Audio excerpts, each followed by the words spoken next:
ను 2 రోజుల క్రితం ఓపెన్ చేసిన విషయం తెలిసిందే. అయితే ఆ రత్న భండార్లోని లోపలి గదిని డూప్లికేట్ కీస్తో ఓపెన్ చేసేందుకు ప్రయత్నించారు. కానీ ఆ డూప్లికేట్ తాళం చెవులతో ఆ ఎండాక్ ఛాంబర్ ఓపెన్ కాలేదు. డూప్లికేట్ కీస్తో ఎందుకు ఆ గది తెరుచుకోలేదో తెలుసుకునేందుకు దర్యాప్తు చేస్తున్నట్లు ఒడిశా సర్కార్ తెలిపింది. 12వ దశాబ్దానికి చెందిన జగన్నాథ ఆలయం రత్న భండార్ను జూలై 14వ తేదీన తెరిచిన విషయమో తెలిసిందే. రత్న భండార్ను 46 ఏళ్ల తర్వాత తెరిచారు. దాంట్లో ఉన్న విలువైన బంగారం, వెండి ఆభరణాలను లెక్కించేందుకు ఆ రత్న భండార్ను తెరిచారు. లోపలి గదిలో ఉన్న 3 తాళాలను ఓపెన్ చేసేందుకు ప్రత్యేక కమిటీ ప్రయత్నించింది. అయితే పూరీ జిల్లా అధికారి అరవింద పదే వద్దనున్న 2 డూప్లికేట్ తాళం చెవులతో ఆ ట్రెజరీ తాళాలు ఓపెన్ కాలేదు. బీజేడీ సర్కార్ సమయంలో డూప్లికేట్ తాళం చెవులు ఉన్నట్లు అబద్ధాల ప్రచారం జరిగినట్లు న్యాయశాఖ మంత్రి పృథ్వీరాజ్ హరిచందన్ తెలిపారు.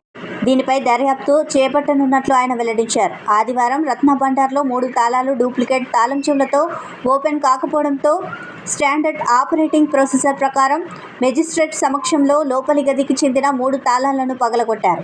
పూరి జగన్నాథ ఆలయ బేస్మెంట్లో రత్న భండార్ ఉన్నది. 2 గదులుగా ఆ భండార్ ఉన్నది. బయటి గదిలో దేవుళ్లకు రోజువారీగా వాడే ఆభరణాలు దాచిపెడతారు.